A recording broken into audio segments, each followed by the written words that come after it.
will say that. Listening to that meeting on Zoom.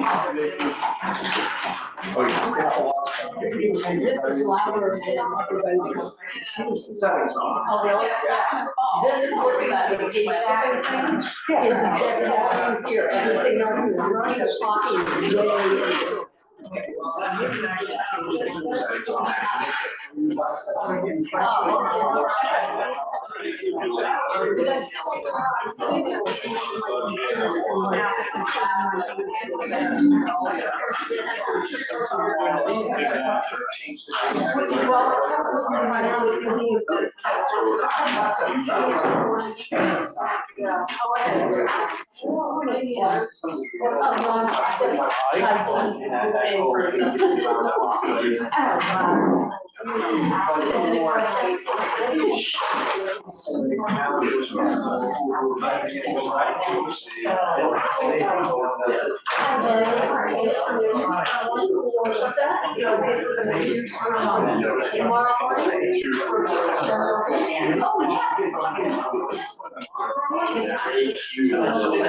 Oh, yes. I'm gonna remember to play,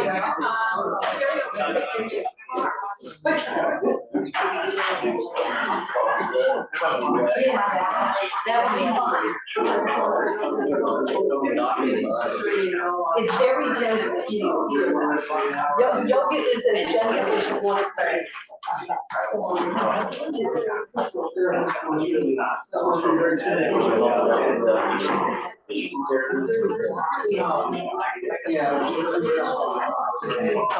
No, that's not tomorrow. That's not tomorrow.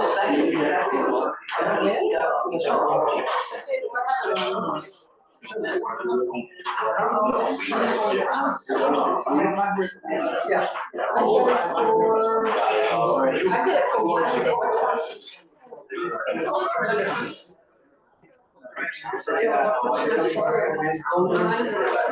Yeah. Oh, yeah, I did it March 28th. Statewide various ways. It does say way in at the. Is it? So, Where you want me? yeah, because Mark asked me if I was still up for it on the 28th, and I said yes. Oh, yeah. So, yeah, double check with her, because I put it in the day I said I did that. Yeah.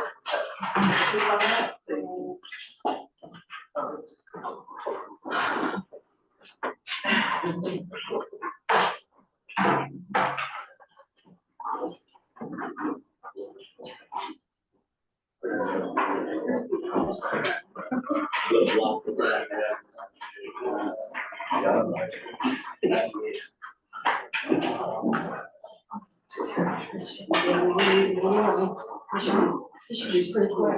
Yeah. You don't think so? I don't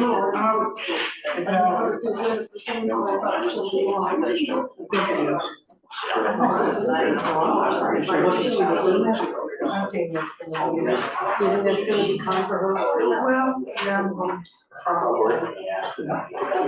State your case and move on. Yes. Been stated. Yeah. Yeah.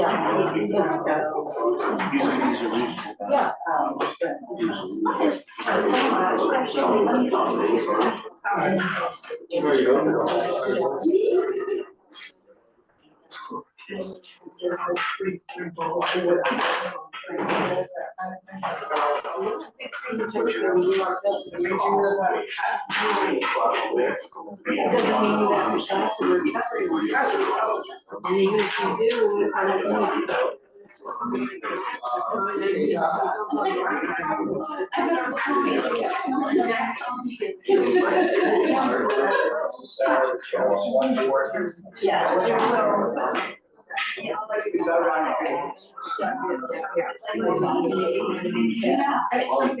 Anybody want a copy of the agenda? I know some of you.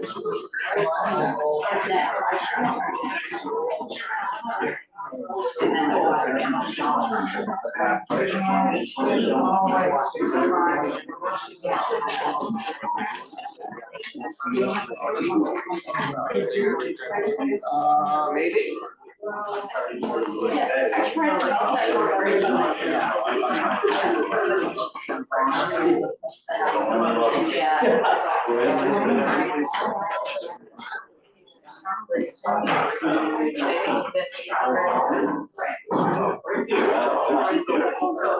and they didn't use. We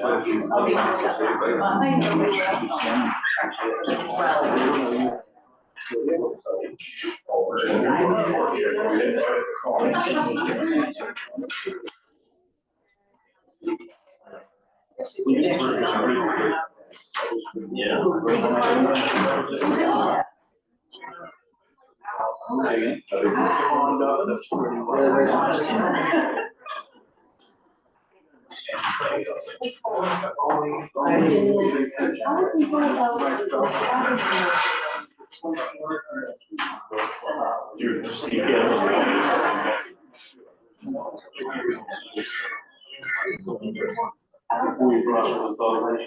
Yeah, the wind. Funky. I don't know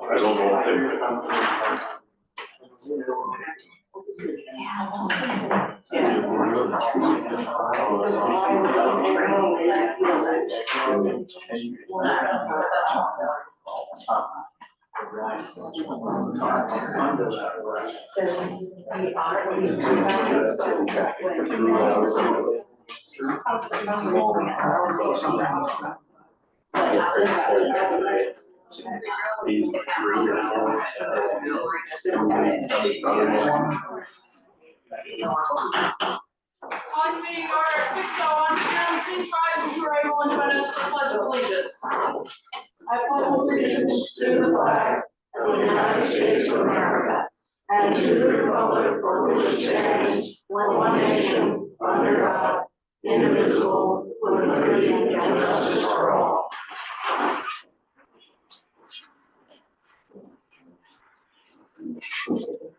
Approval of treasurer warrants, payroll warrants for February 9th, 2024, and February 16th, 2024, open for motion. Move to approve the payroll accounts for February 9 and February 16, 2024. Second. Been moved and seconded, any questions or discussion? Seeing none, all those in favor? Motion passes 5-0. Accounts payable warrants for February 14th, 2024, open for motion. Move to approve accounts payable warrants for February 14, 2024. Second. Been moved and seconded, any questions or discussion?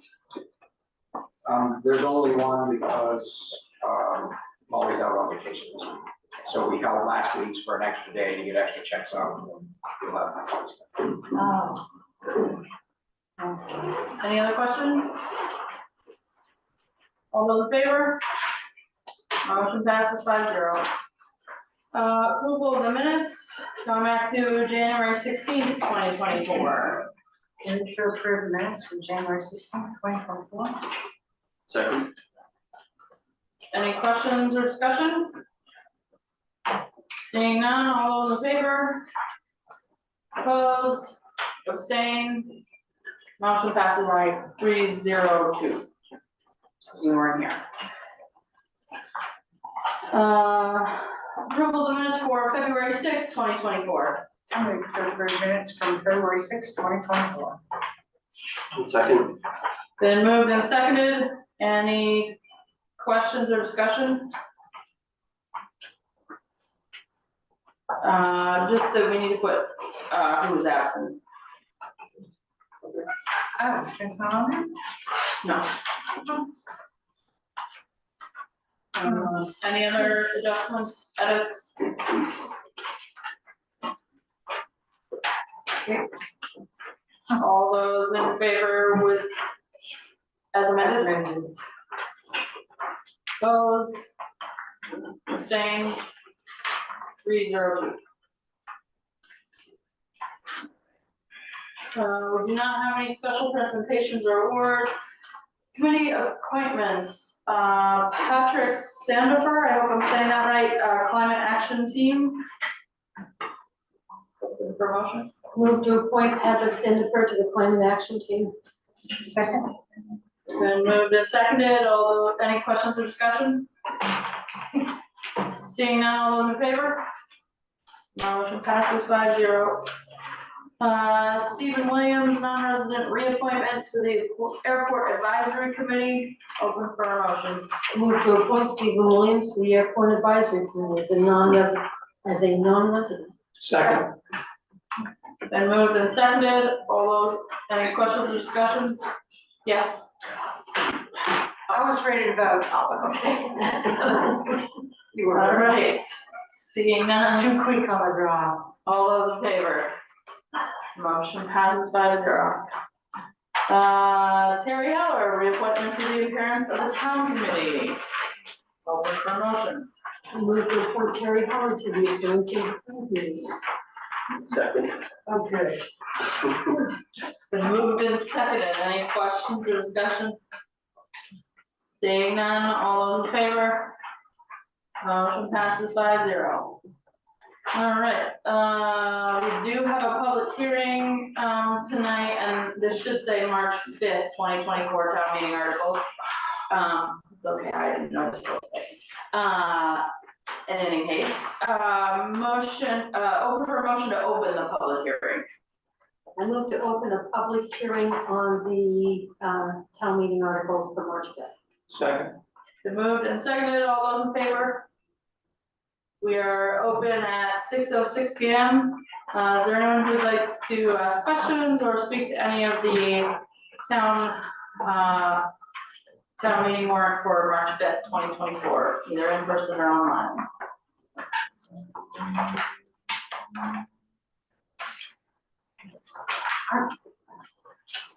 Oh, yeah, Karen, come on up.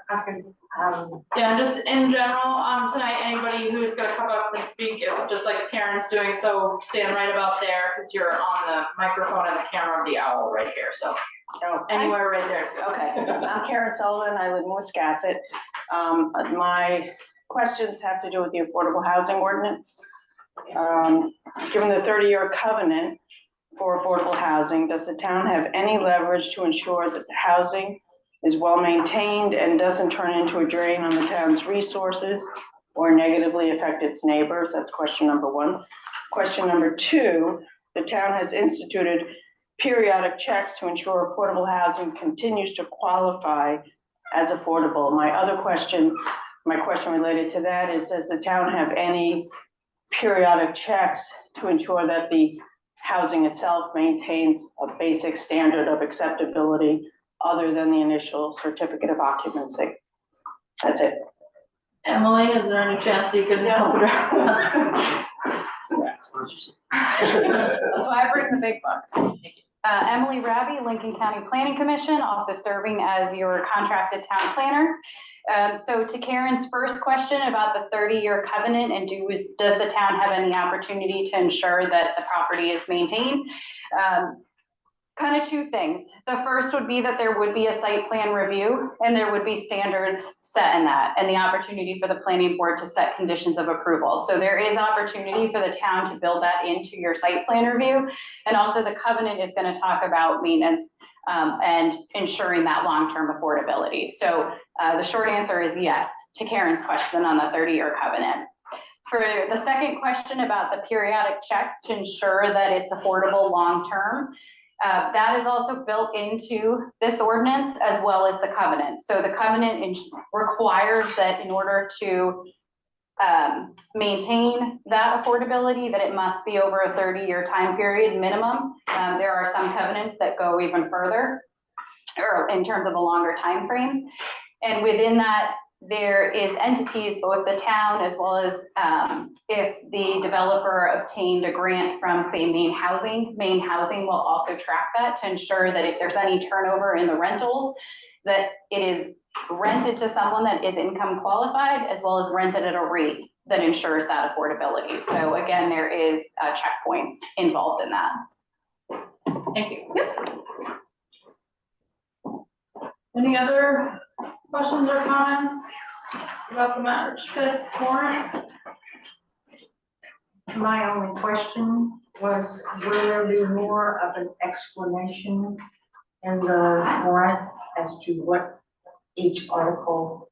That's it, No, so they have to read it. So I provided tonight, there's a summary sheet of everything that's changed in there.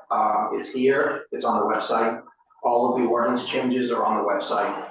All of the ordinance changes are attached to the warrant that they can come here. If anybody can't come here and they can't get on, would like copies, I'm happy to email them to them or whatever. But We can't have anything general like relating to, and then a general category.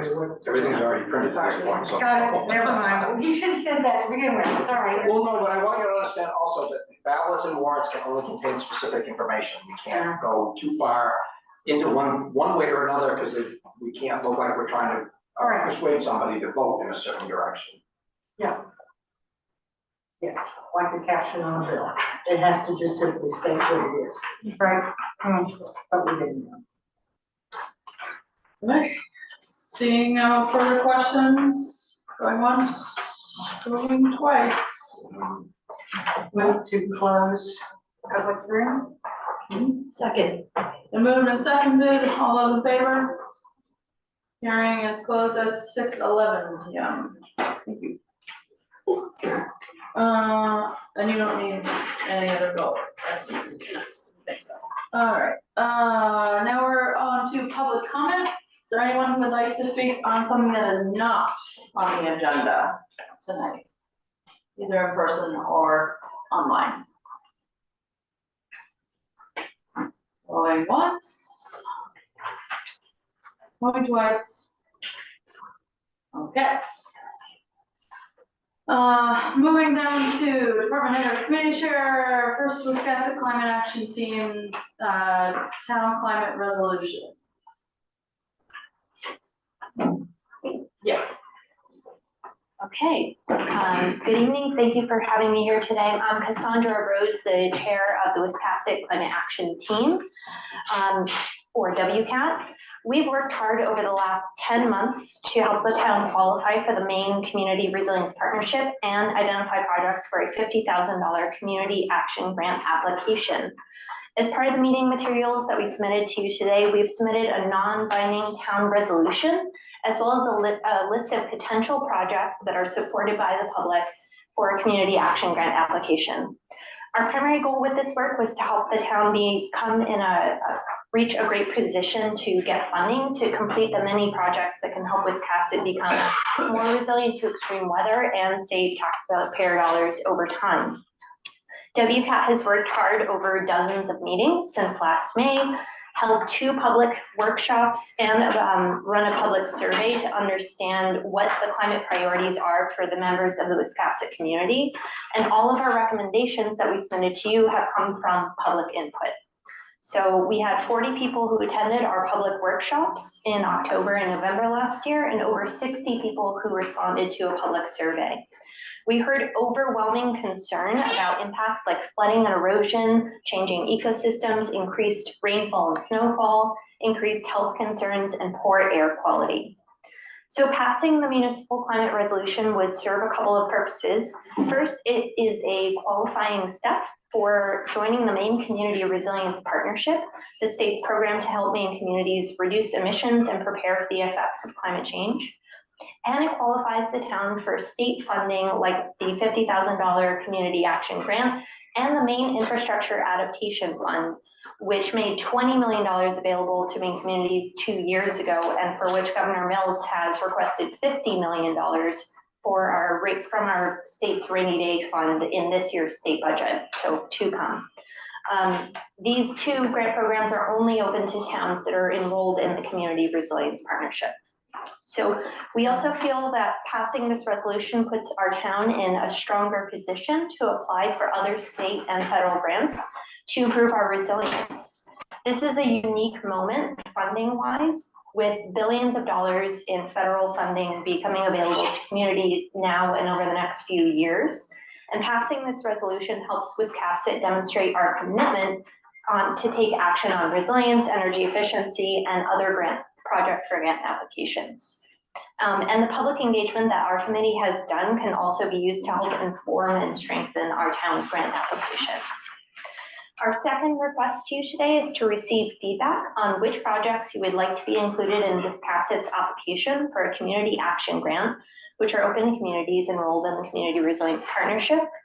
The community action grant funds can be used to support projects that reduce energy use and costs, and or to make a community more resilient to climate change effects like flooding, extreme weather, drought, and public health impacts.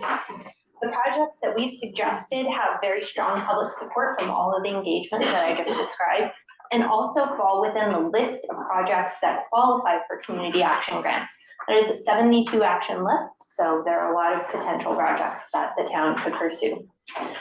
We also felt that these projects will save taxpayer funds by acting early to mitigate damage, using less energy in town buildings, and protecting public health and air quality.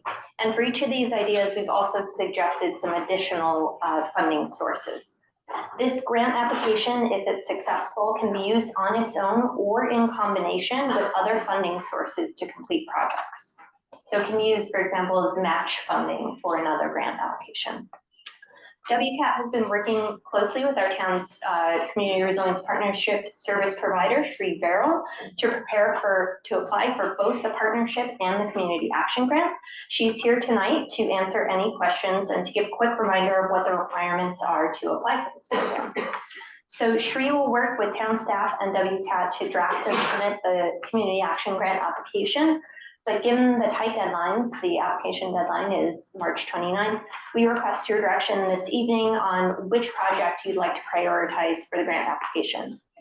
And I believe that town staff also have a suggestion in addition to our list of projects, and look forward to having a discussion about what priorities should be included in this grant application. So thank you, and we look forward to answering your questions about the resolution or the projects. Thank you.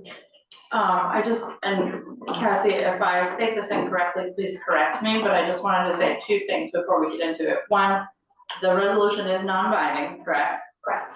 And two, just to correct some misinformation that's out there, none of this has been costing us any money, and none of it costs us any money unless we decide to actually move forward with projects, but that would be down the road and subject to either a board vote or a town vote, depending on. Absolutely. Okay, thank you. I just want to get that out there in public because I don't want people to think this is costing money at the moment. All right, so I guess, so we'll start with the resolution and then go to the projects. Does that work? So I guess discussion, questions on the resolution. Is appendix A part of the resolution? No. That's separate. Madam Chair, I've worked with this committee and they've done excellent work. And they have indeed sought out the community to see what the feelings are out there. There's been great interest, in fact, in many different areas. It was hard to hone it down. But there's interest in Wiscasset in doing something. For example, for our waterfront, also doing something for people who find themselves without shelter when it's cold. Those were the top two concerns. This committee has done good work, and I highly recommend this resolution. Any questions from the board? No resolution? If not, someone would like to make a motion. Move to approve the Town of Wiscasset Municipal Climate Change Resolution of February 20th, 2024. Second. Moved and seconded. Any further questions or discussion? Seeing none, all those in favor?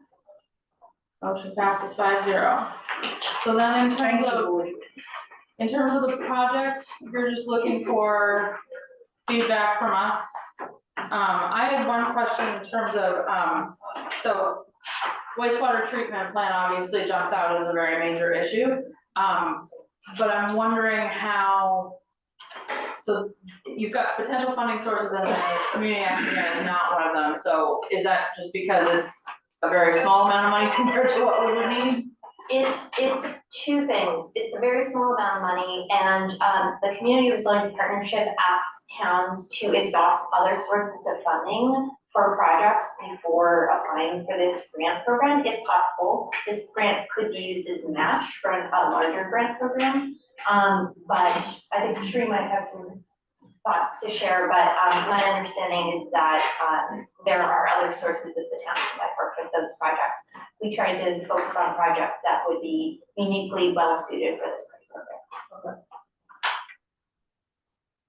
Was there, you said there was one you wanted to add? No, I think, there's been talk about the community center as a heating shelter or a cooling shelter. We've used this building before as a heating and cooling shelter. One of the issues with both buildings is the generators that we have, particularly during, long power outages. We just spent almost $9,000 on this thing after the last storm. We can put in for FEMA grants for those, but it will only take 75%.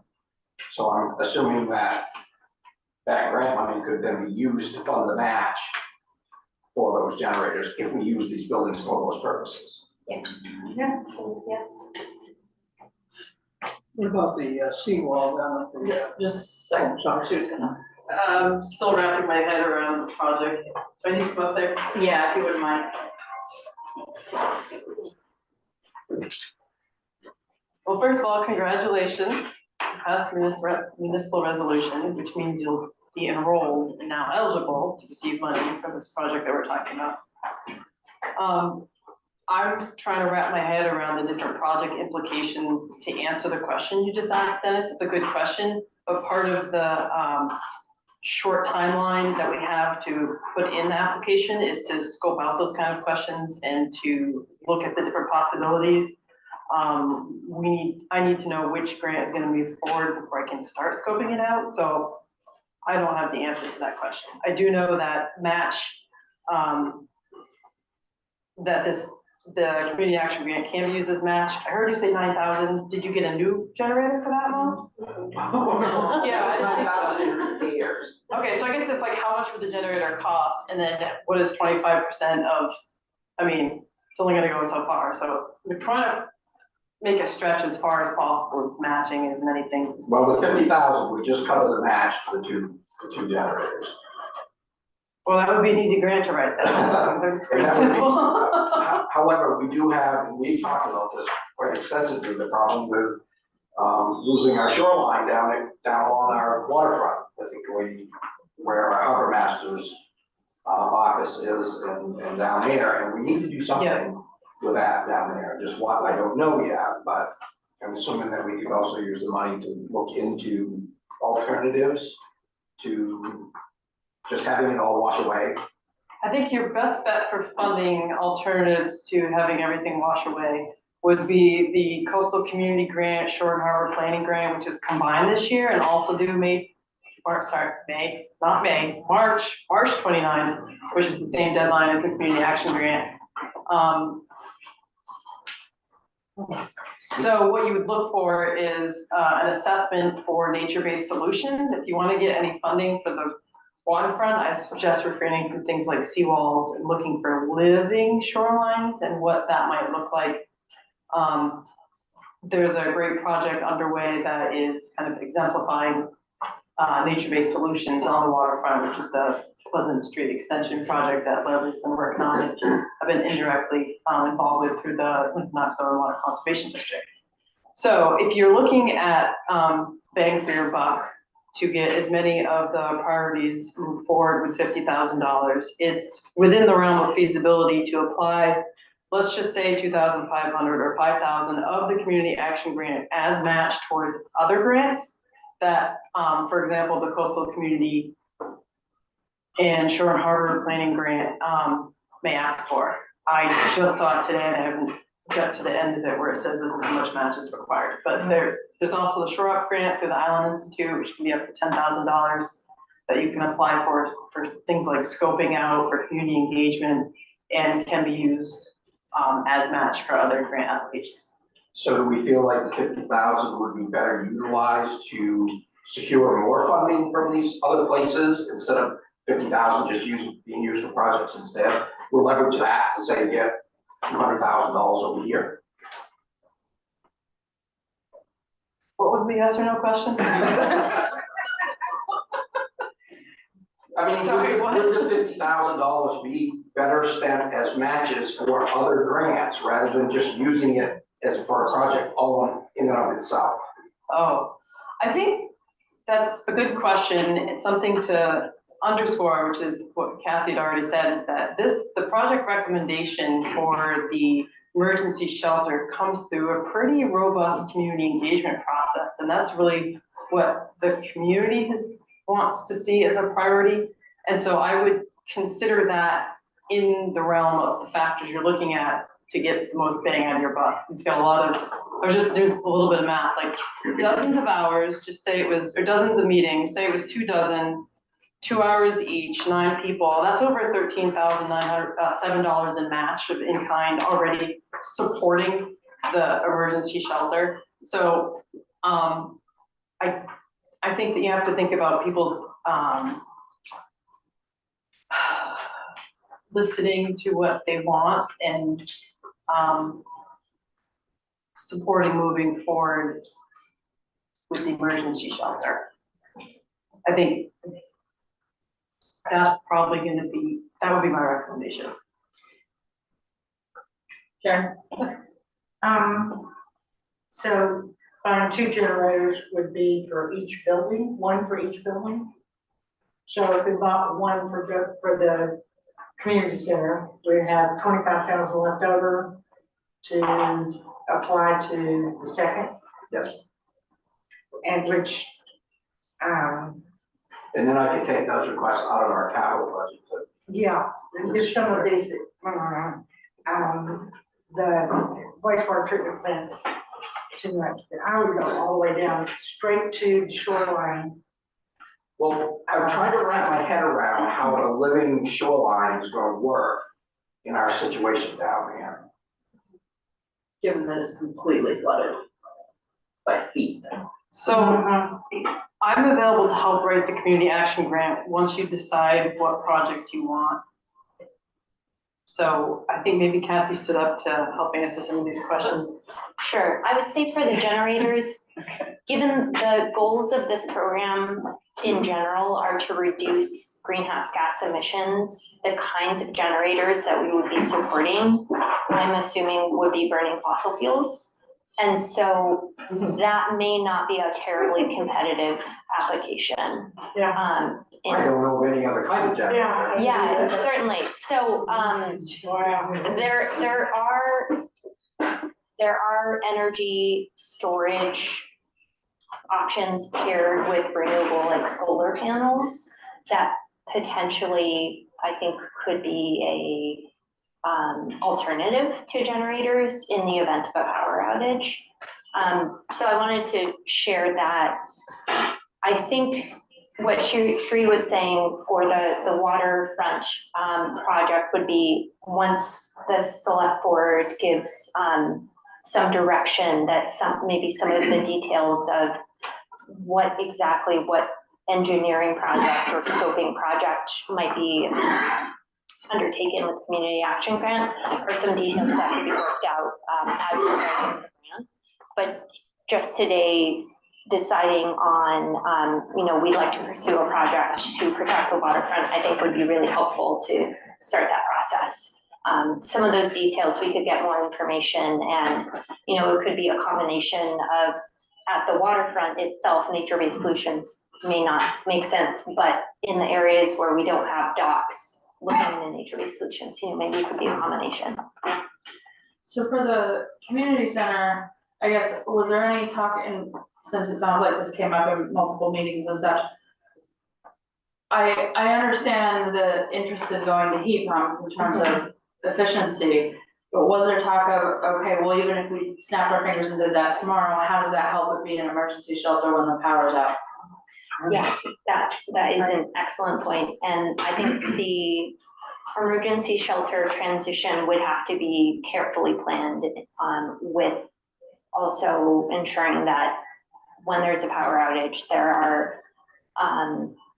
there's that source of electricity. So whether that is using existing generators or potentially trying to get renewable energy but plus battery storage, I think that's a longer term, that would be a longer term goal that we recommend. You also want to remember amongst this, Johnson Controls is already designing, working on redesigning all of this stuff anyway, so spending this few dollars that we get from these grants is something that's already being done for nothing. Doesn't really make sense, so I think we can kind of, some of this stuff we can kind of throw into their bucket and let them do. And free up this fund for some of the other things that we maybe could get done. Or I think our committee would be very supportive of that being included in the Johnson Control. Now, this grant is due March 29th, you Yes. said, so we don't really have a lot of time. And you're gonna need a couple of weeks to write. It's not just the writing, if there are partner organizations involved, we'll need time for everybody to understand what their role is and write letters of support. So if I remember this correctly, we can partner with other towns on these to actually increase the amount of the grant? No? Towns with working on the same project can apply together, and that isn't the case here. And that, am I incorrect, that doesn't that up the amount a little bit that you can get if they partner up? It would have, yes, from 50 to 62,005. Right, you would go to 125,000. Yeah, but I believe the project needs to be the same project for both towns. Right, so are any of the other towns proposing something that you have put in your action list here that we could leverage a few more funds with?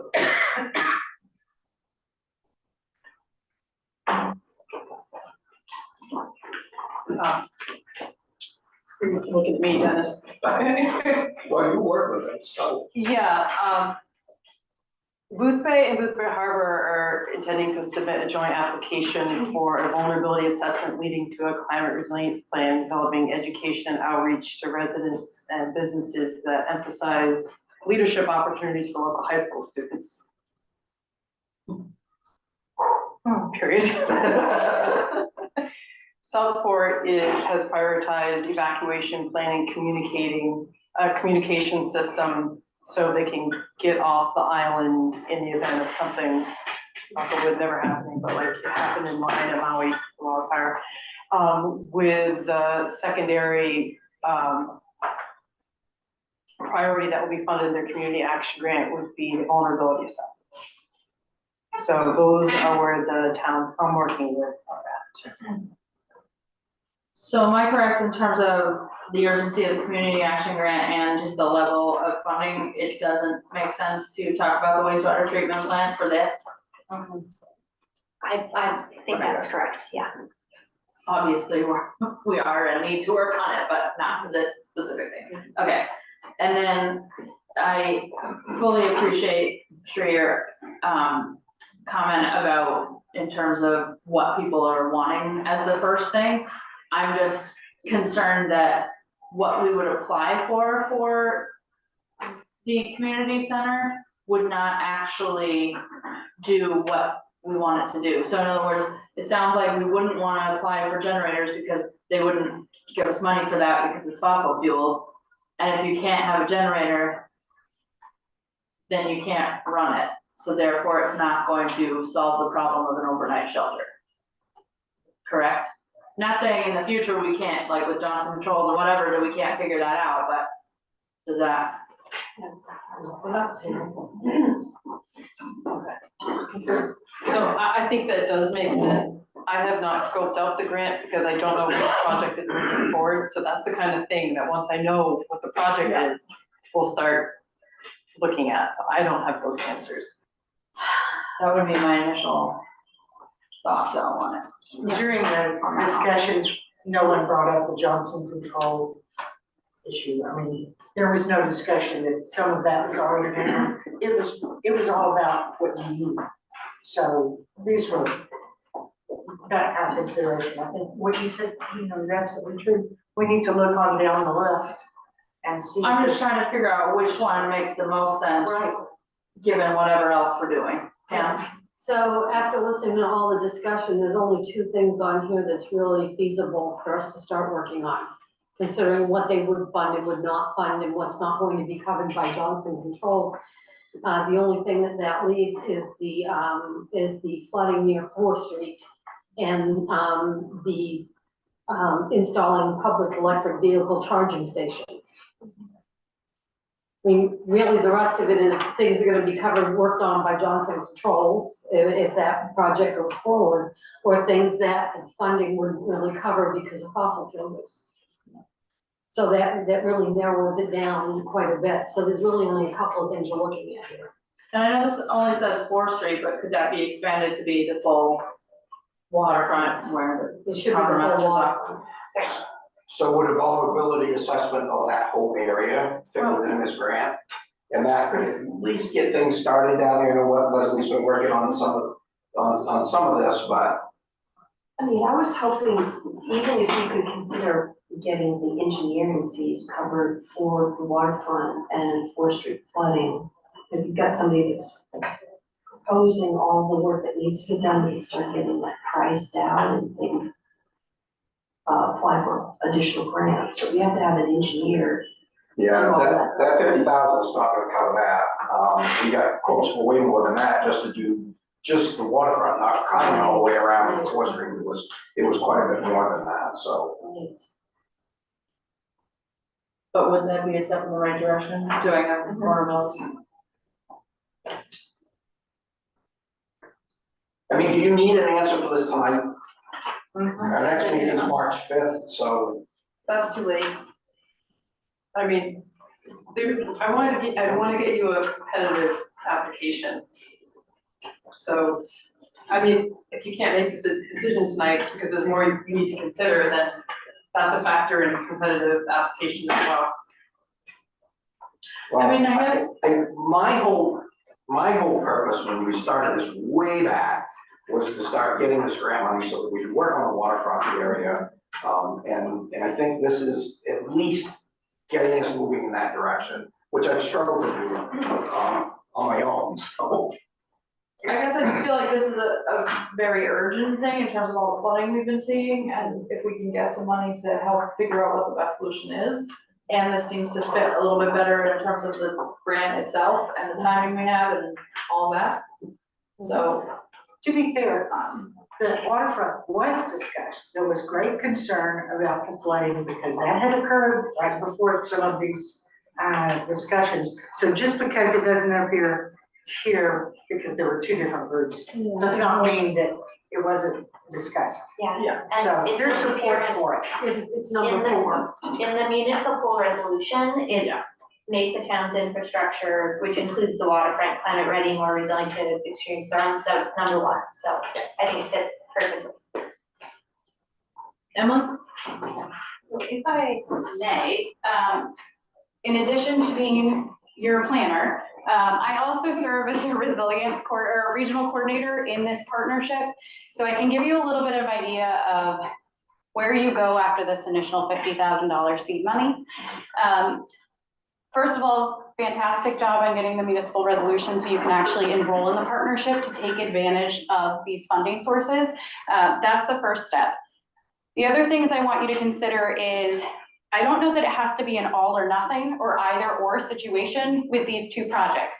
So the statement in Appendix A talking about the Wiscasset Community Center, a town-owned building as an overnight shelter for emergencies, including climate-influenced extreme weather, and upgrading the facility to use heat pumps for low greenhouse gas emitting, that would be a fairly competitive application if you were to go with the heat pumps, especially if you were to then partner that with efficiency main rebates that are available. There's, I think both Sri and Cassandra talked about that 72 action area sheet that the partnership has, and that's specifically listed in here as priority B4, installing a heat pump system or a VRF system for heating, cooling, and heat pump water heating in municipal tribal buildings. That's something you could probably get a cost estimate put together and apply that $50,000 towards some of those installation costs. In addition, there's a lot of funding out there right now, and I suspect there's gonna be a lot more coming down the pike, given what happened in December, and then again with the dual storms in January. So you have an opportunity to scope that out for a little bit longer with the coastal communities and or the shore and harbor grant, where you can do a resilience assessment for the entirety of the waterfront using those funding sources. I believe that it was just announced, I think, within the last 24 hours, Sri, that grant funding opportunity. There's a letter of intent due March 29th, which is the same day as this application. And I think your full application is due sometime in May. So there's an opportunity here, should you choose to go after multiple funding sources for these multiple projects. The other point I want to make is that the community action grants are not a one-time thing. You're going to have opportunities for future applications. They tend to do them. I think their plan is to do 3 every 2 years. So the next round is going to be sometime in the fall. That may change with the next budget cycle. I know they're seeking more funding potentially for this program. And then the benefit of enrolling in the partnership is you now have access to your regional coordinator, who is also going to help you find ways to leverage these funds with other funding opportunities, whether it's state or federal grant opportunities, as well as partnering with other municipalities in our region to try and make grant applications, especially for federal grant applications, more competitive, because it's not just the town of Wisconsin applying, it could be a larger scale. So I just wanted to point those couple of things out to you to think about as you're contemplating these different options. Does it make any difference that, like, I agree, I think it's important to think about whether we should put heat pumps or something else in terms of lowering greenhouse gas emissions. But that doesn't, to my earlier point, that doesn't make it a more sustainable overnight shelter. Does that matter in terms of? So I think part of it would be a long-term thought process. If we have a 95-degree day, we would hope that there still has power and people can go to the community center to cool down, take a break, get out of the heat. Same with if we have frigid temperatures. Like I think we all remember that last year, last February, right around now, we had -15 and that was before the wind chill. A lot of people didn't lose power that day, but they were freezing because their inefficient, heating systems in their home probably couldn't keep up. I know my house, which is relatively new, it was built in 2000, it was still 54 degrees in the house by the time we woke up that morning. So having an opportunity for a place to go, and then again, you have your regional coordinator and the state backing you to help find ways to expand on that project down the road. And that would probably be the generator piece. So that in a storm event, like, December 18th is a good one where the majority of the state was without power. And a lot of places were operating on generators if they had one. That would be an event where, yes, the heat pump isn't going to do you any good. And hopefully, we'll have by then found more funding for you for the generator. Terry, did you have a question? I was just going to suggest that instead of contemplating all this tonight, if we do want to wait until the 5th to come up with an idea for what our priority would be, we could ask the town planner to come back with the recommendations, 1, 2, 3. But it sounds like March 5th is just gonna be too late. Do you think so? Is that right? Forget that. Thank you, Emily, for that. However, I am still going to say that leapfrogging over what Johnson Controls is doing and getting into heat pumps and whatnot out there is a little bit premature. They are doing a full-on assessment of the energy use in every one of these town-owned buildings. They've got data collection boxes out now measuring the amount of time the lights are on and the heat runs. And we're going to have so much better information to plan for heat pumps or whatever it might be, rather than to get out ahead of that. So I really think that we're better off to kind of push those things into a different bucket than. So perhaps we go with waterfront along 4th Street, all of that for this one, and then as you said, there will be other, this is not just a one-time thing. So then if we get from Johnson Controls, yes, you should do heat pumps, then we could apply at that point, perhaps. They will also be working with Efficiency Maine on finding us rebates and, tax credits and all that stuff that goes along with all this. So in other words, we don't lose the chance to do it if we don't do that one for March 29th. What do we think? Sounds good to me. How much of Fourth Street are you doing, just that low spot? Well, there's the low spot, but there's the end of very old, at Fort Hill Street, which Right. is eroding very badly right here. I expect to go by there one day and see that telephone pole laying in the cold. Every time I go by there, I hold my breath. Yeah. So we're gonna lose that section of road in the not too near future. You said you found paperwork on when they were gonna do it once before. Yeah, so there was a time back in the 70s when there was an effort to raise Fourth Street along the low spot there. And there was pretty fierce opposition to it at that time. Steve Christensen, I have a folder if anybody wants to see it. There was a petition that went around. The town actually got DEP permission to do it. And then there ended up being a petition going around town not to do it, and it got kind of controversial, and obviously in the end, it didn't get done. But I think probably the flooding down there is probably more severe late years than it was in the 1970s, so.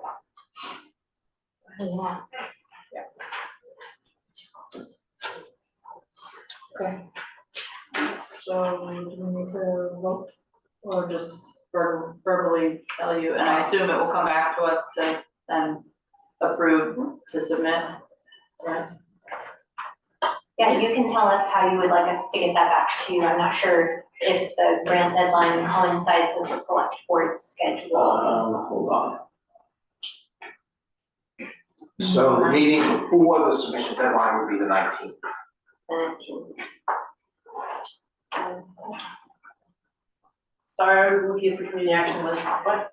19th, can we, Today's Draft for the select board to review the draft of the grant. So you want to review the grant applications, I submit grants all the time while we're looking at them. I mean, you have to vote to approve them. It's not really necessary that you vote to authorize us to go after them, it will cost them.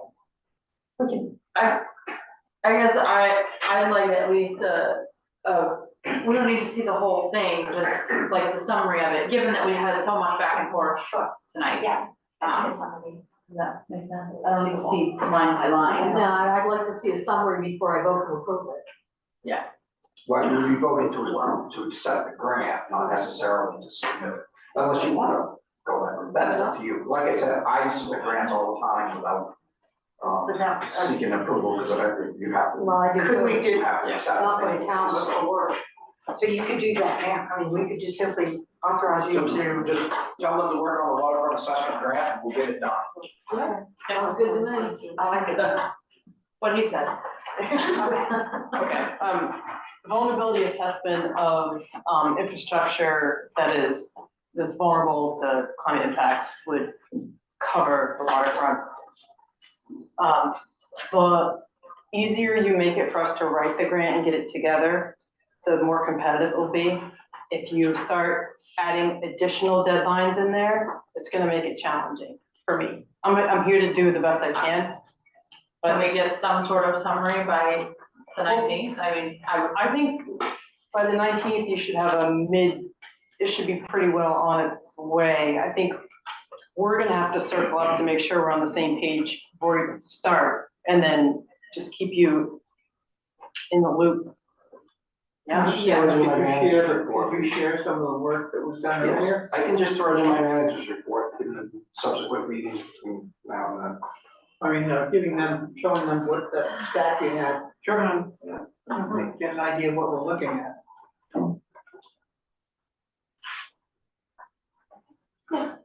Okay. I don't know.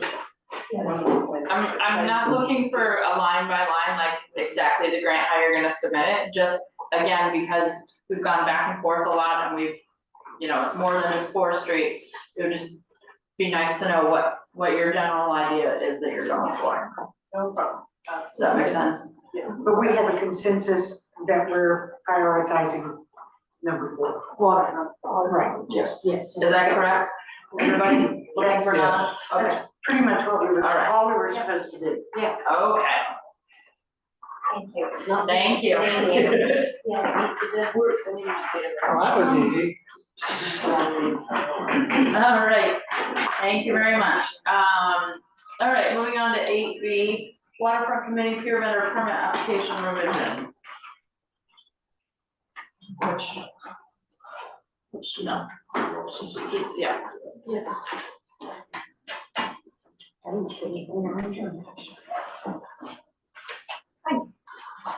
Is there anything you'd like to preface with? I mean, we've read. You should have all the information and I thought, do you have any questions? What's different about it? Just updated last year because the way we structured our fees changed, kind of came in late. We were in the process of updating our policies to match the application.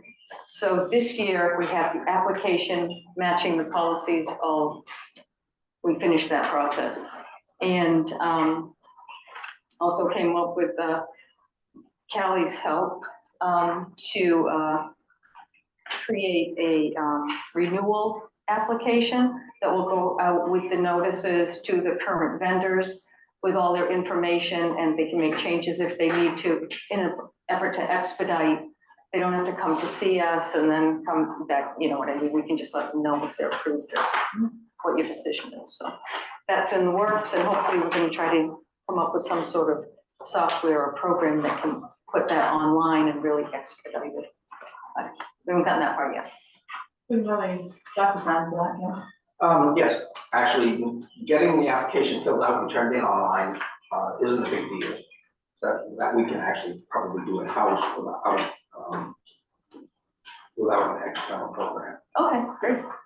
Yeah, I think Erin was gonna kind of explore that a little bit. It was just last week. So you need a motion to approve or to adopt? One more question, has the chief approved this?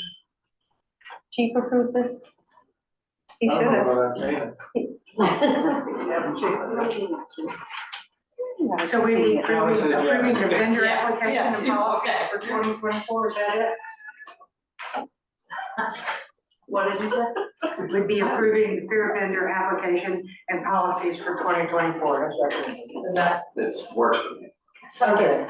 So moved. Okay, and then just to be clear, what we'd like to do is for the current vendors, send out this renewal form. I'd be able to use that, so I just wanna make sure I can send that out when I send it. Second.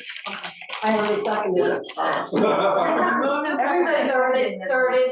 Any further questions or discussion? Seeing none, all those in favor? Motion passes 5-0. Thank you, everybody. Thank you. All right. Department head monthly reports. A little disappointed, no escaping worms this time. You can't get that every month. I do have a report from the airport. He sent me, had sent it to Robin, only to Robin, and Robin was out, so I didn't get anything.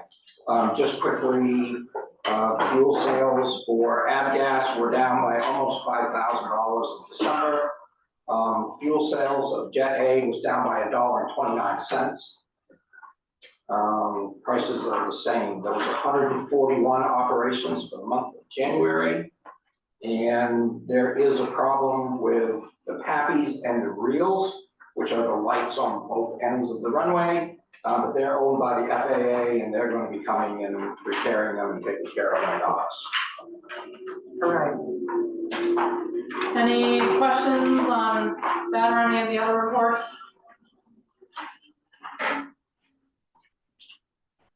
Okay.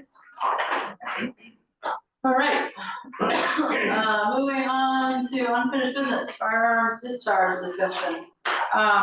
Couple quick notes. One, I did read the Bangor Daily News article that some of you may have seen, and I just wanted to note that they misreported that there was a recommendation to the ORC to look into an ordinance. As many of you in the room may already know, that did not happen. There were only 3 people at that meeting. The vote was 2-1, and given our rules based on how many people are on the board, it doesn't move forward even with a positive vote unless there's a majority of 3. So I just wanted to clarify that since that was misreported. And 2, tonight, my guess is that we will be voting either to send a recommendation or an ask to the ORC to investigate such an ordinance or not. In terms of those who aren't familiar with the process, that doesn't mean we're saying we are going to approve that ordinance. That means we'd like ORC to recommend what they think is best. It then comes back to the select board after it's had a hearing, or it has a public hearing where people can talk about it. Then we have to vote whether or not to put it on the actual ballot, and then it's voted on. So this is a fairly long process, so I just didn't want anybody to think that we were voting on an ordinance tonight that was then in effect. So I just wanted to clarify that. So I thought we would start, Larry's here, we have a warden here, and just if we have questions in terms of the current laws and current situation and what we can and cannot have for ordinances, I thought it would be helpful just as a baseline. So I don't know how we want to start, but. I guess I would start with Leslie. She's the one that has kind of spearheaded this, so. Thank you. I've just got some photos. These weren't part of the packet that went out, and there's a few letters in there too. If it's just searches. Messy. Symbols. Thank you. Thank you.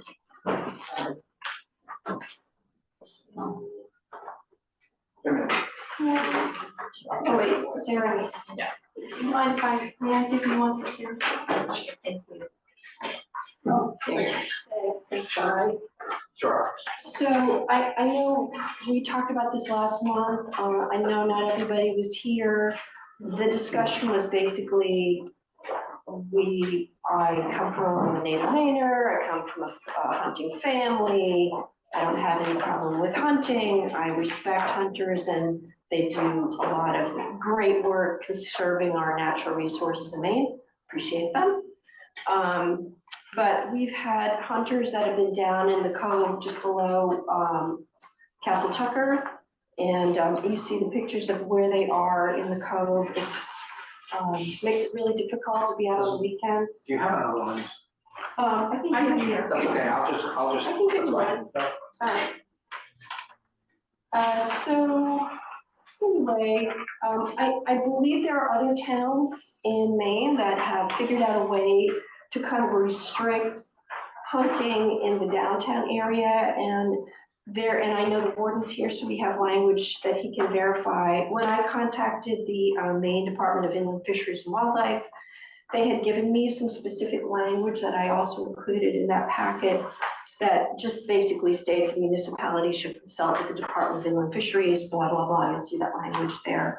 So I think that's all I needed to run by you guys. We've got experts here. We've also got the chief who thinks this is a good idea. So if anybody has any questions for me, otherwise I'll just go sit down.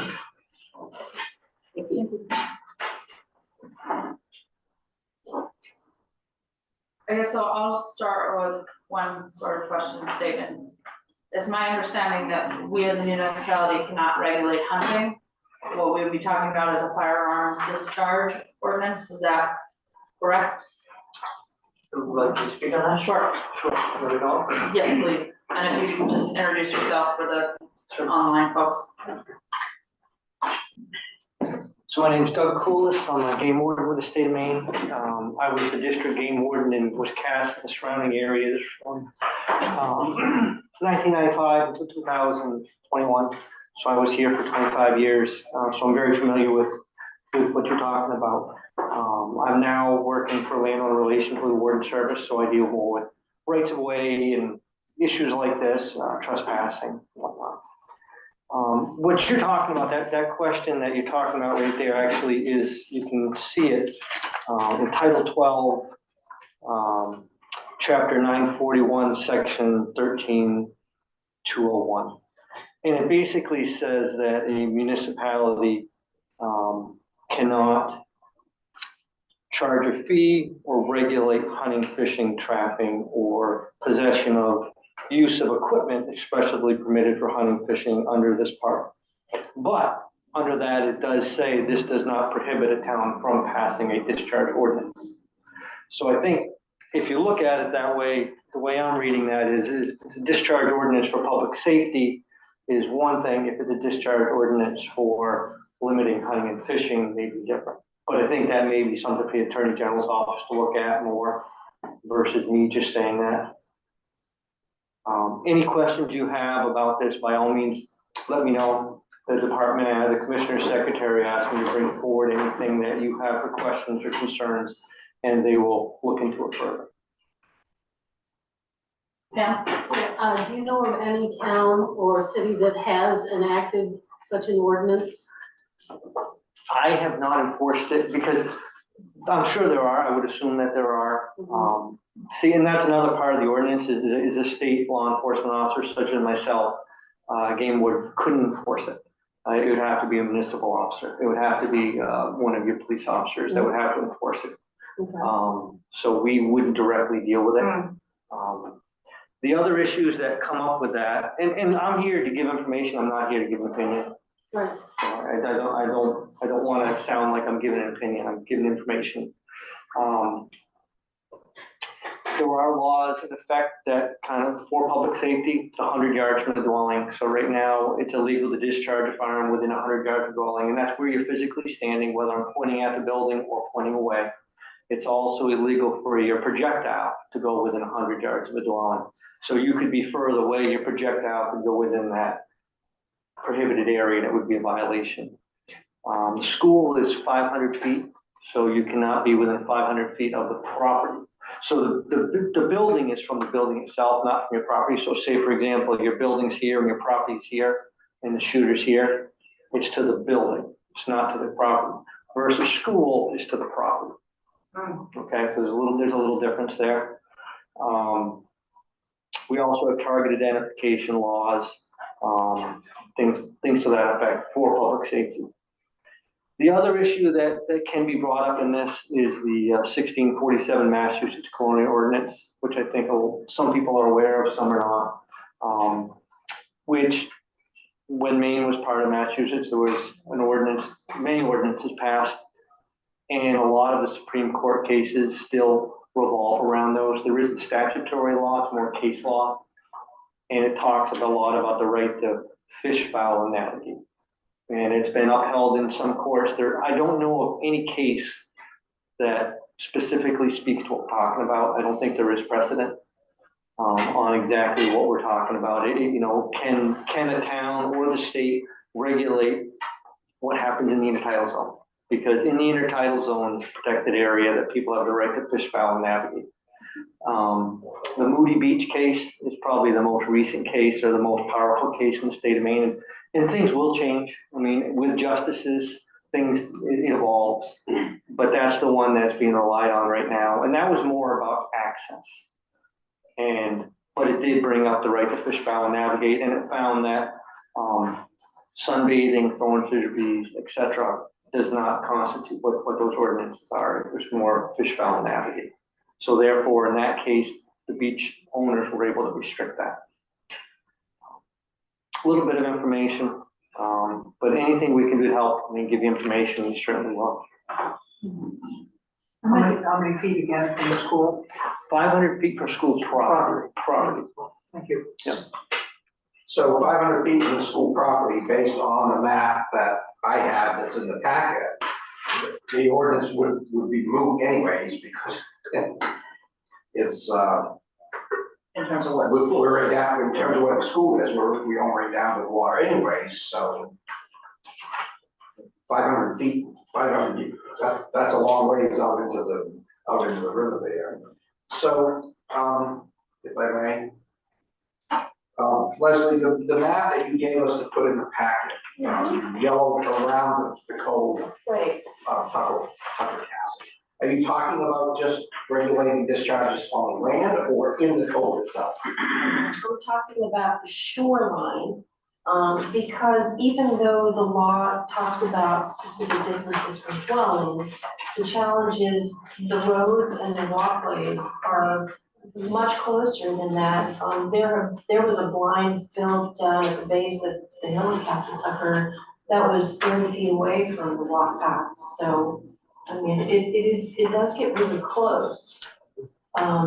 So, yeah, I would think the whole shoreline in that code, and it's not a lot of distance with hundreds of miles of coastline people can hunt on. I can't imagine that that's going to be, it should feel very restricting. Okay, so I guess what I'm asking is, if somebody has a canoe out in the cove, are you including that in this ordinance? Or just if they're physically standing on the shore?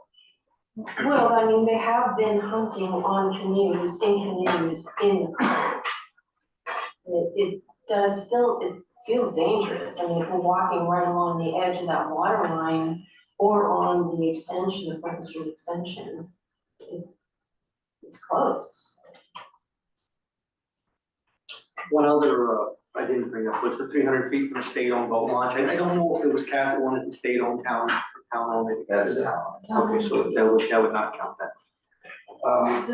So I did check with MMA on the case law in this kind of an instance, and there just isn't any. Yeah, and Nothing has come on yet. right, nobody's challenged it. And If you're looking at White's Island, the majority to the right, like going around the cove, am I correct that most of that is private property anyway?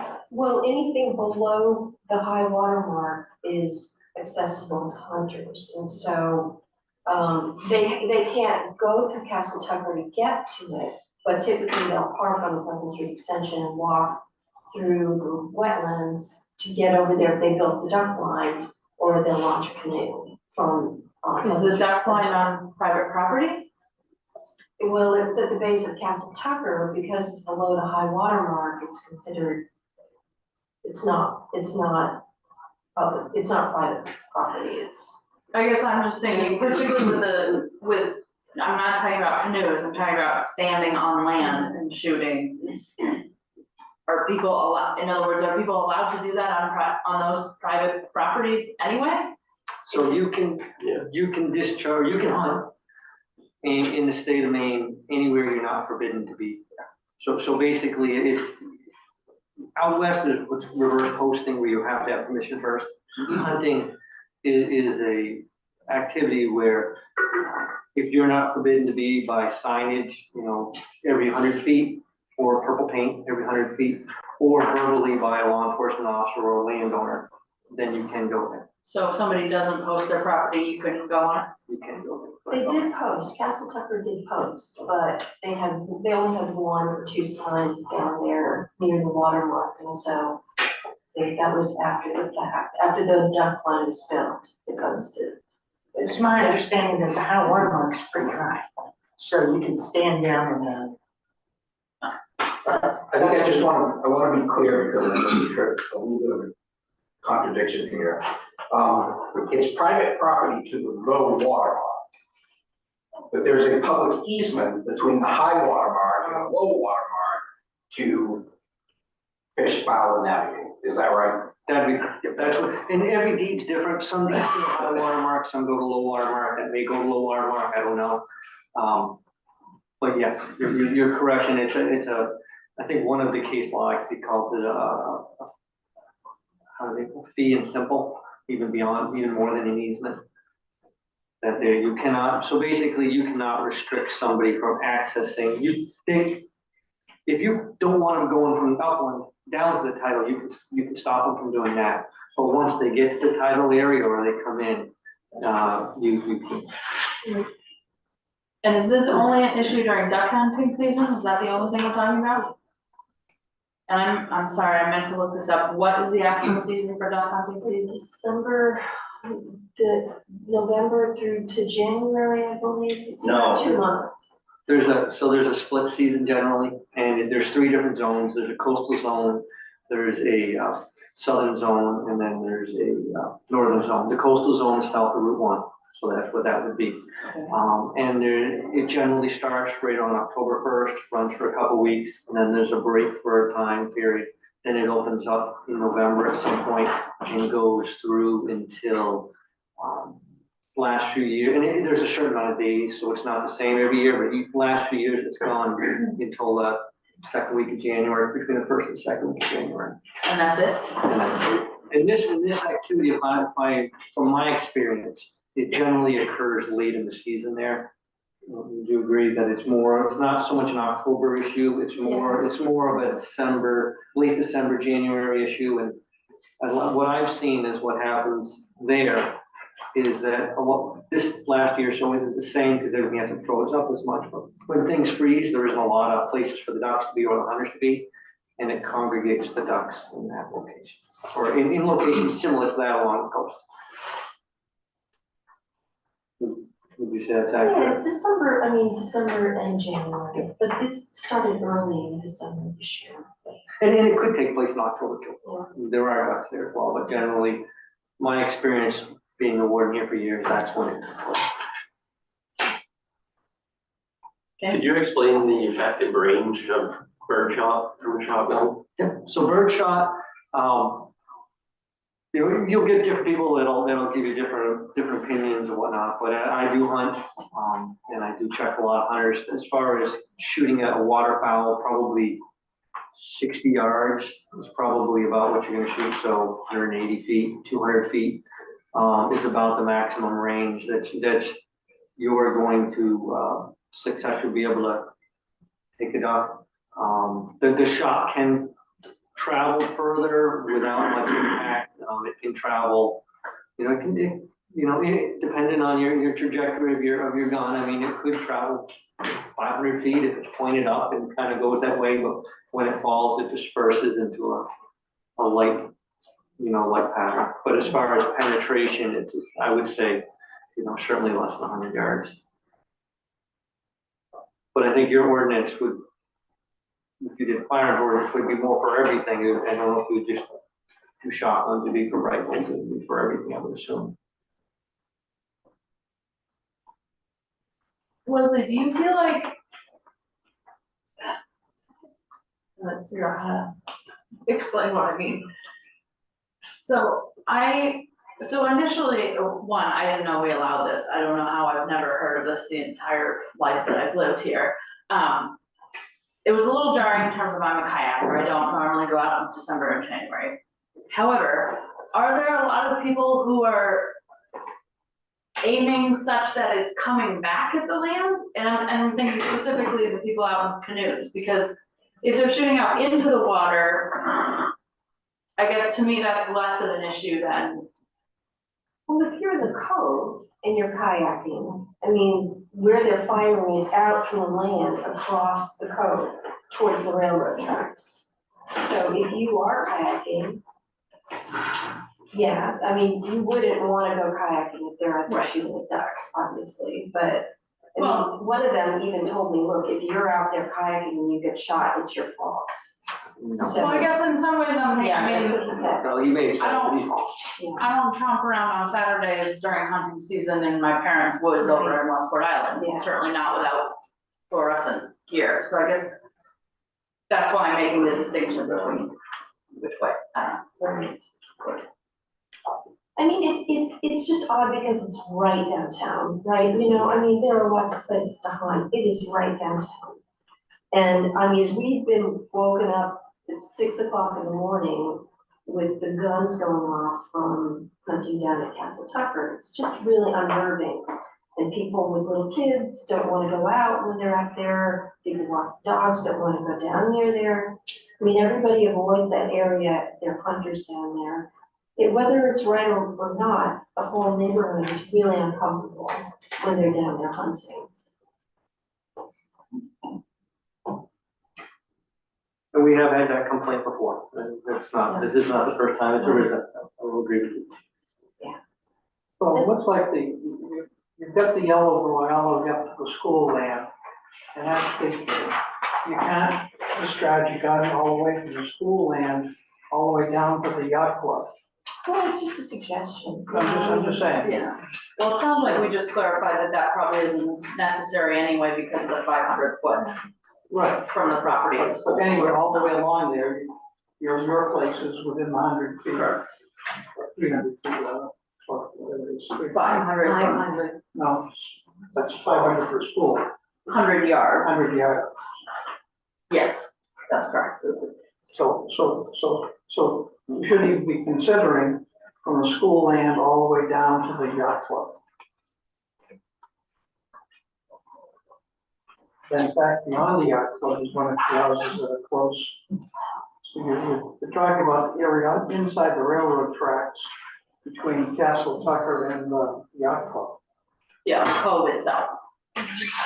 James? Yeah, Doug, could you clarify something you said about the town only having authority if it's a public safety issue?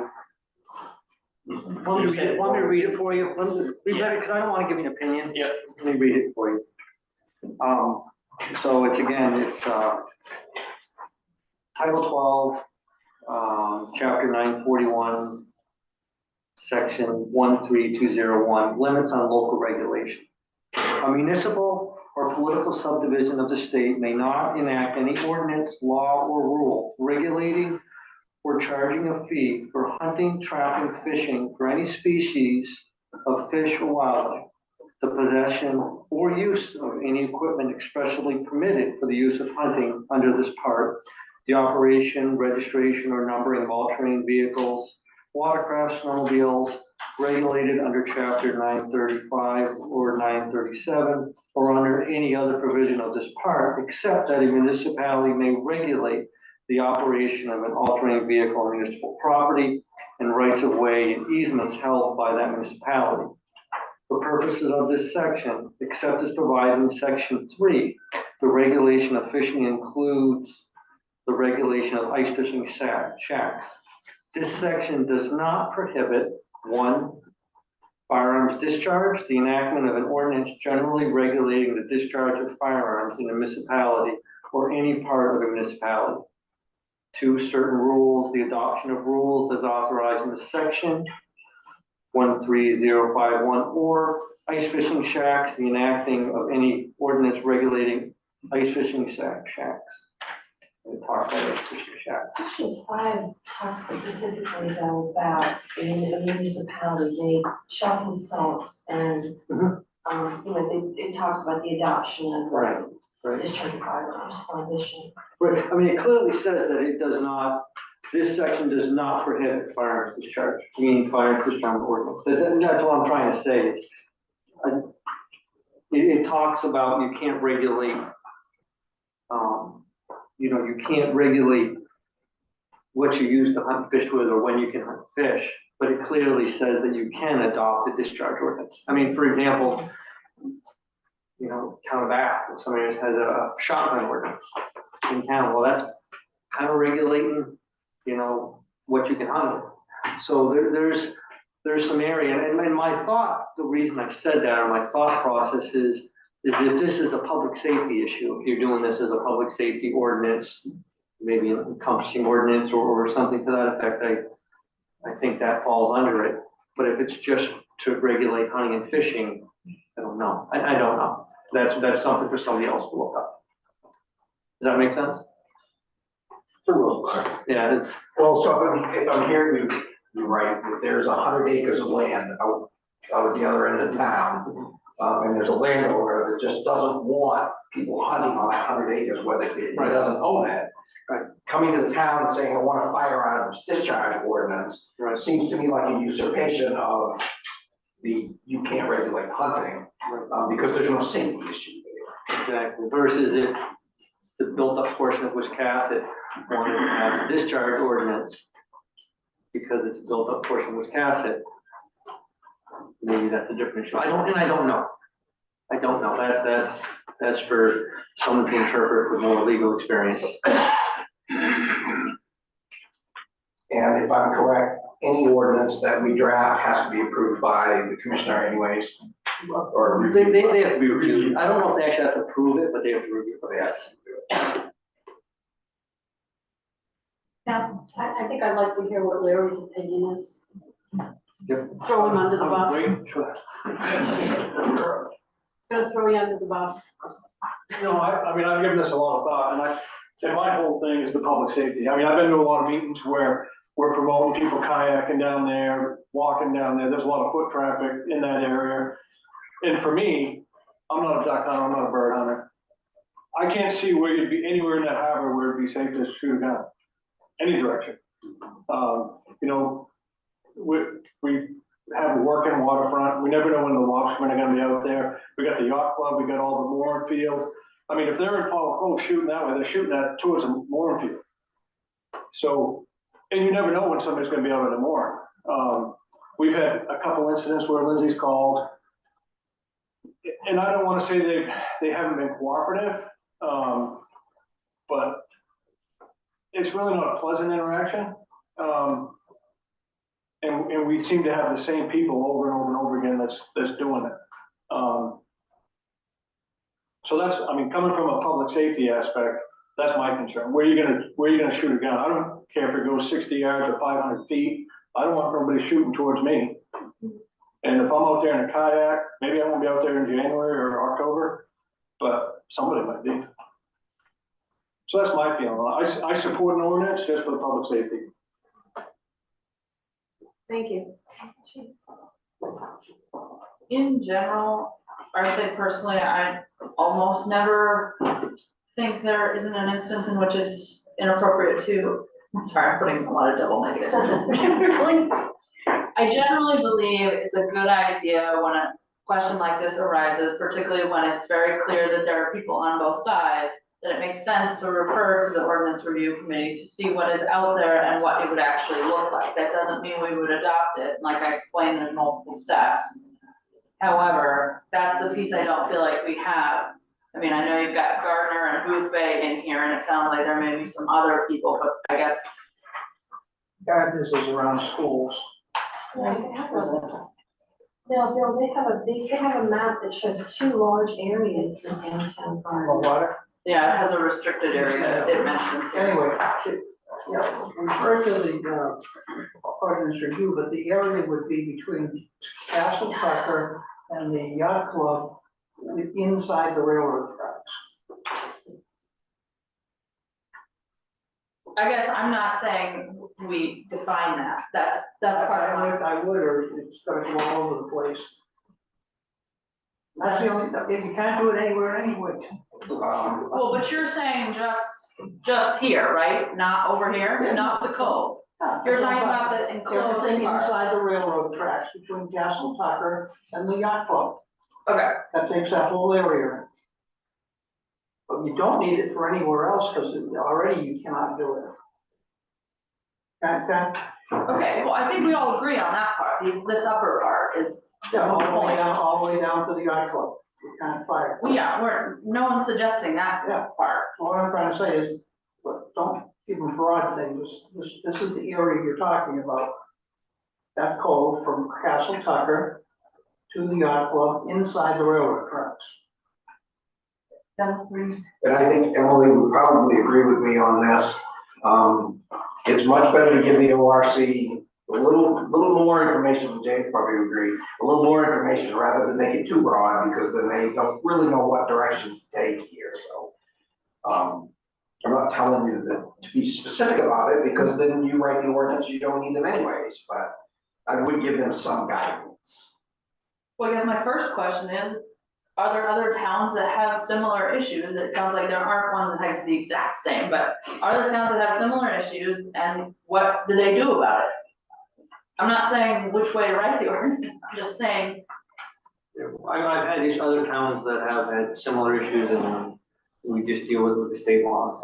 I think there are a number of towns across the state that have firearms discharge ordinances, not just these two.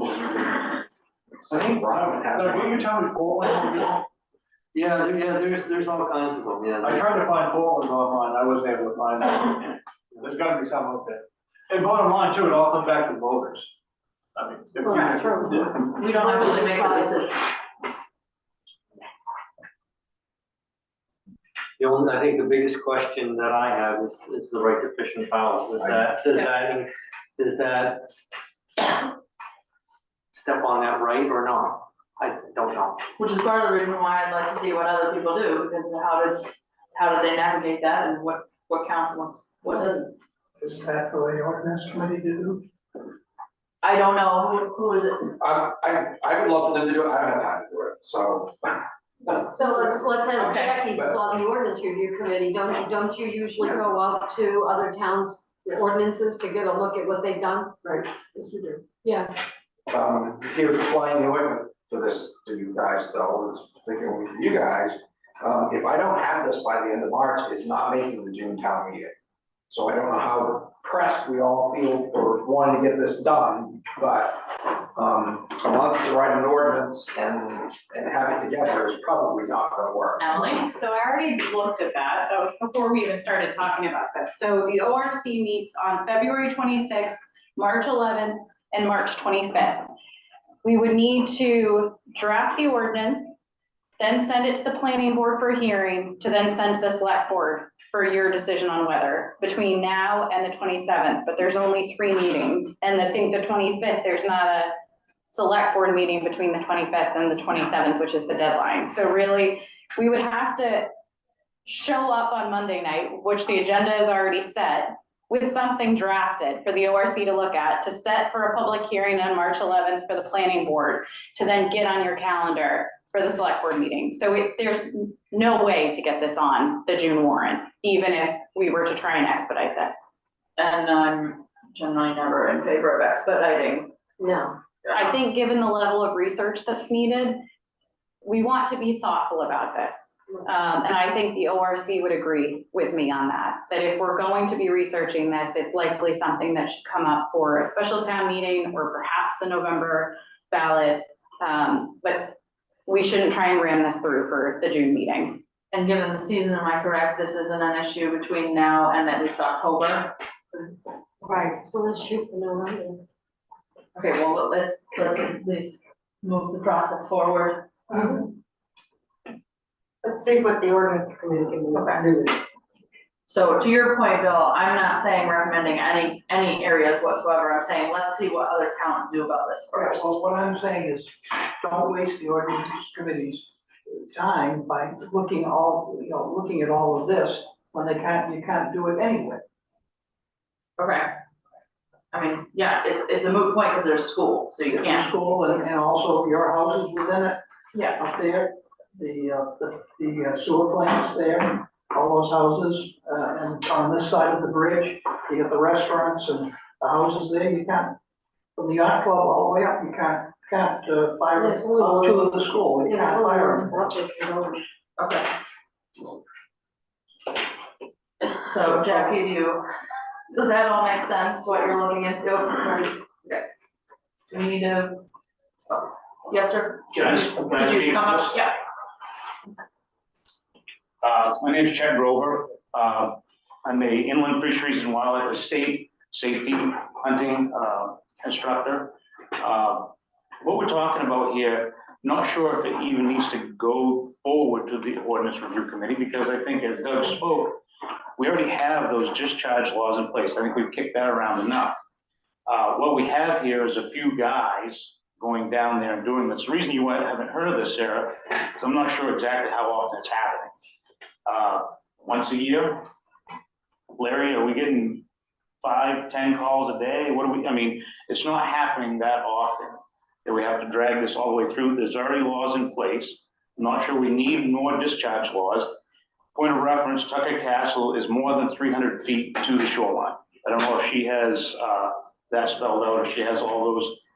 The railroad tracks are over 700 feet from the shoreline to the furthest point. I'm measuring to the one point, Tucker Castle.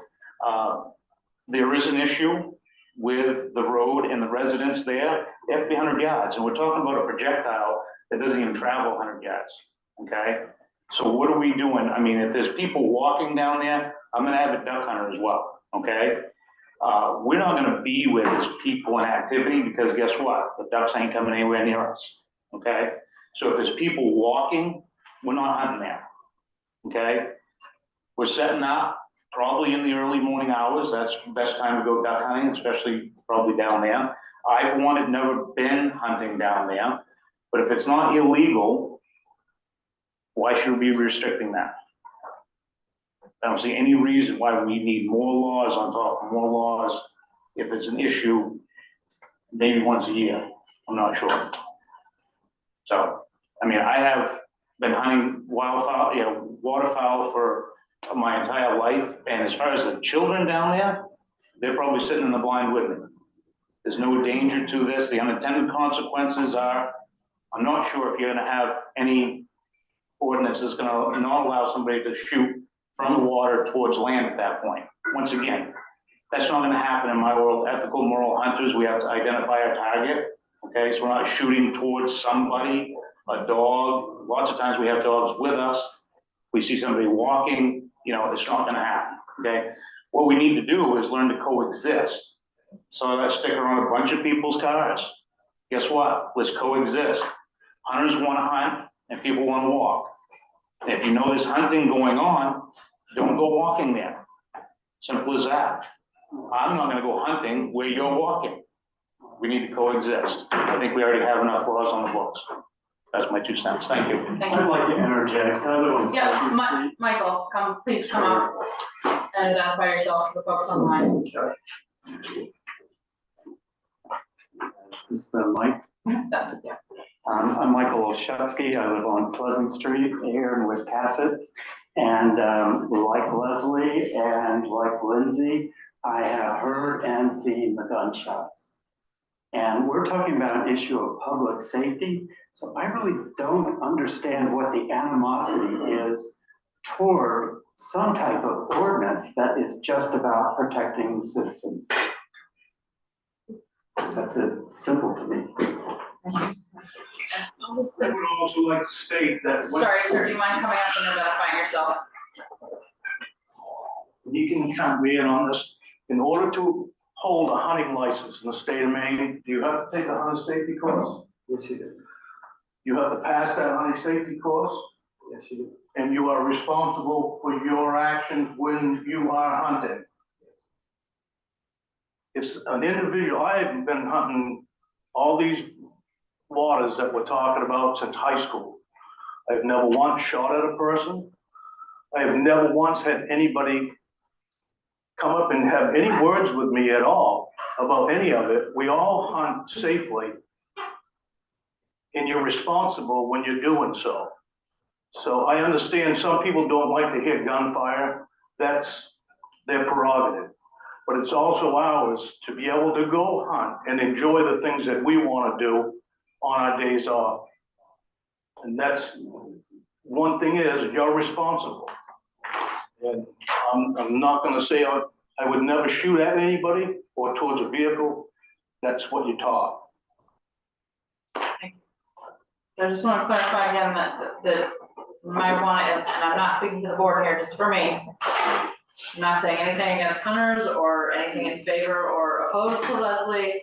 When issues like this get brought up and it's asked that we look into an ordinance, there is no harm in looking into the ordinance. Again, that does not mean we are going to pass it or put it on a ballot, but I think, at least for me, I like to have all the information before we make any kind of recommendation.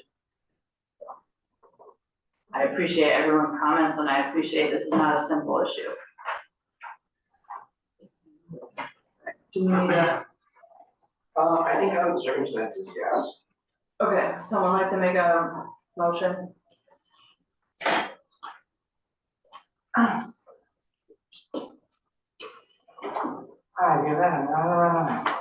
There isn't anything to read. I'm just looking for some words. Make a motion that we send to the ordinance review committee a proposal to not allow firearms discharge in the area between the Castle Tucker land and the yacht club within, and also within the railroad. Can I make a suggestion? No. Maybe I'd like to amend it. I was. Don't second it and then it Right, fails. there's that. My suggestion was not to have them propose something either way, but to look into what other towns are doing. That would be the next step.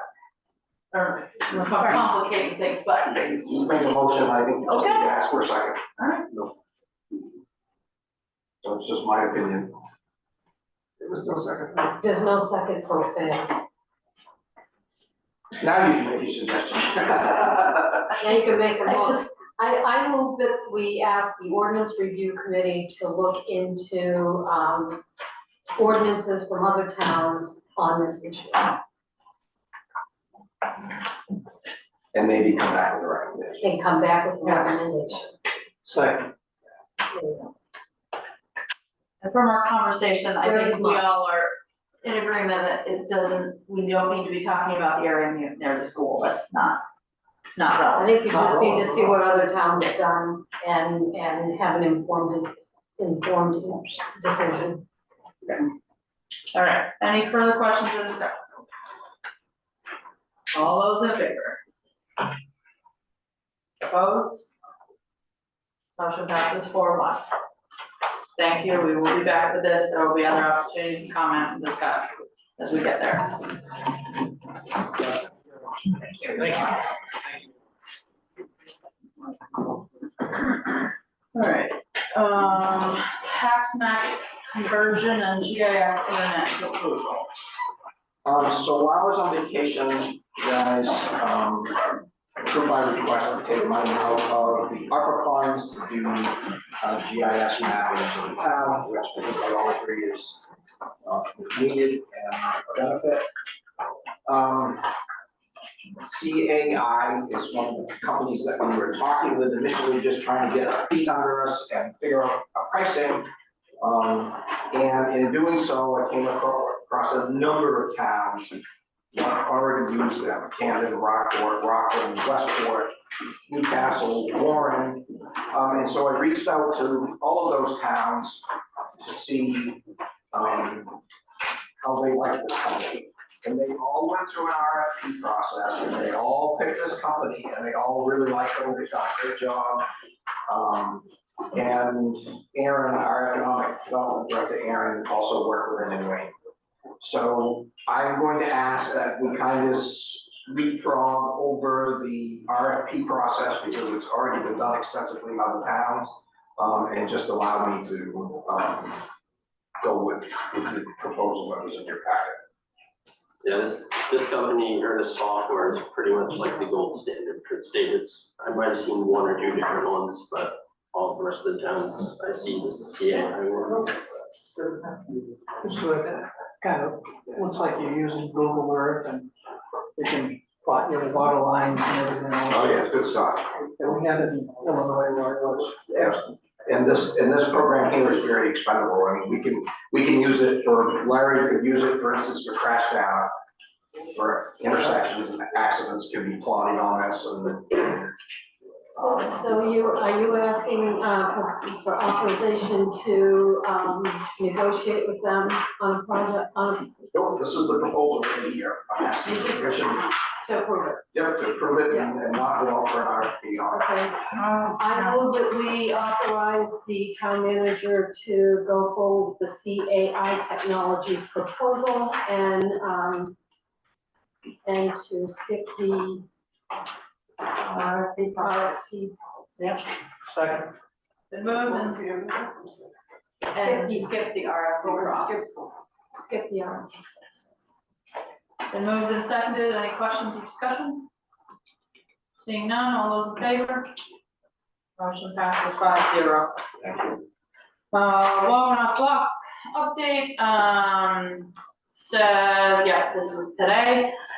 In the spirit of keeping the town updated on the progress of 63 Main Street, the contractor has advised that work is ongoing and continuing to progress. So specific. I will say my parents have said they've heard them working on it almost every single day, so they're working on something. Yeah, they're behind a bunch of plastic that you can't go. Can't see it. So. That's actually. All right, okay, next, under unfinished business, set date for joint workshop with the waterfront committee and climate action team. I move to appoint Bruce Inger. Whoa, no, not there yet. Sorry, I'm so ready.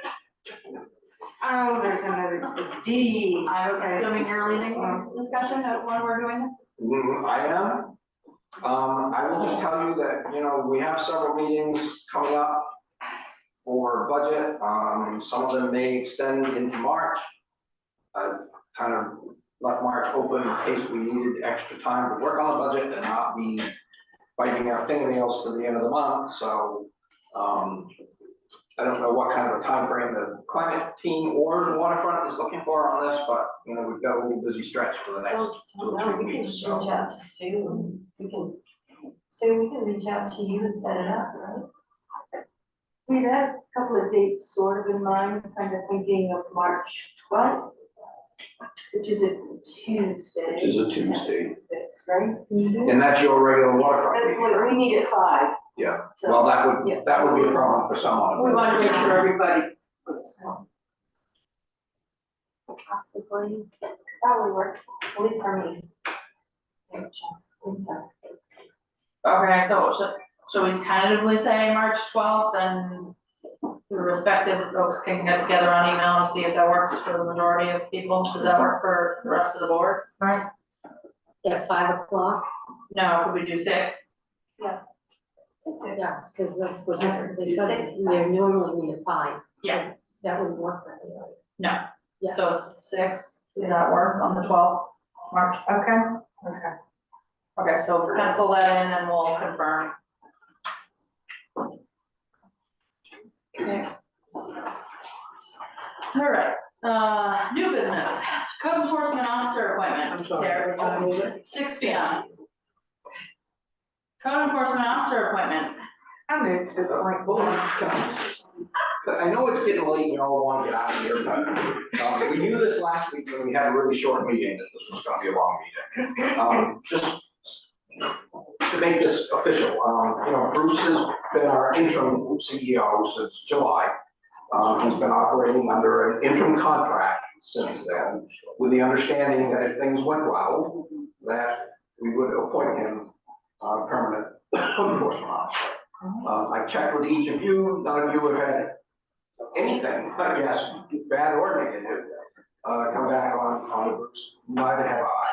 I have done an 6-month employee evaluation to him, which was satisfactory, and so I am recommending that you appoint him as the permanent code enforcement officer. I am excited to move to appoint Bruce Inger Code Enforcement Officer. Second. Been moved and seconded, any questions or discussion? Seeing none, all those in favor? Motion passes 5-0. Monthly financials, Exxon Payson and year-to-date, any questions or discussion on either of those? We're up to 285,000. Yeah. Nice. And, all right, renewal of farmer's market authorization, Wiscasset Farmers Market. Open for motion. I move to approve the application for farmer's market authorization for the Wisconsin Farmers Market. A second. Moved and seconded, any questions or discussion? Were you about to say something?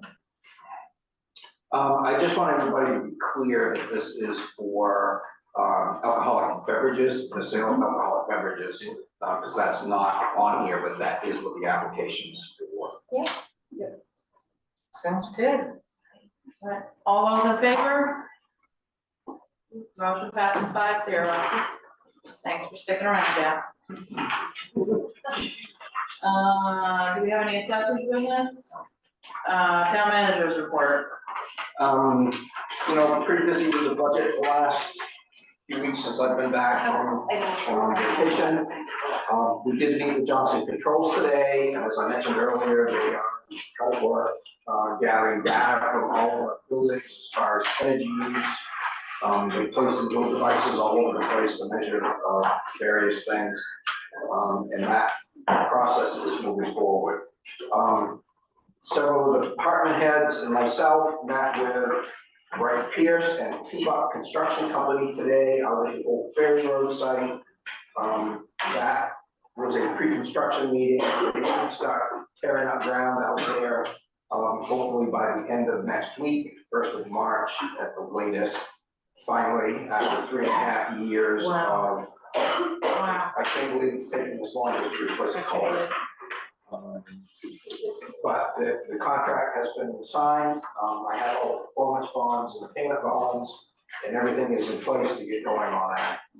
Just so everybody does know, there will be a temporary bridge built beside the existing structure, so that there's always access to Main Yankee and the businesses out beyond there. It will be a one-way bridge, so there'll be a traffic light on either end, controlling the huge amounts of traffic that go through there, but anticipated to be done by the end of April, just as the paving companies open, so that once it's done, we can get it paved and be finished with it. It is a long enough span so that when it's finished, it will be taken over by the state DOT, and we will not be responsible for maintaining it any longer.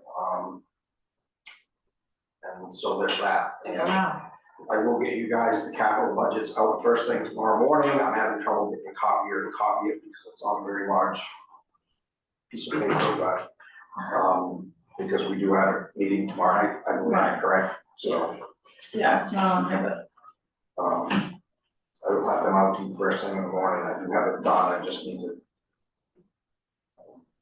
I'll email it to you first thing, so you'll at least have a chance to look at it before the meeting. I certainly don't expect any decisions to be made tomorrow night, though. Yeah, and beyond that, I think we've been here long enough. but any questions? Okay, I have one, just a quick one. I think last year we passed something about a no alcohol policy on town property.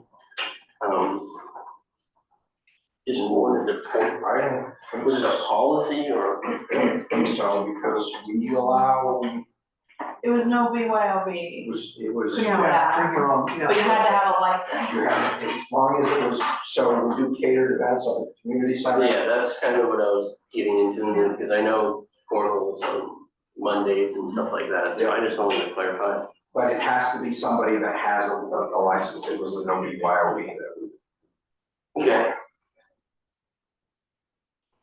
Anything else? Move to adjourn. second?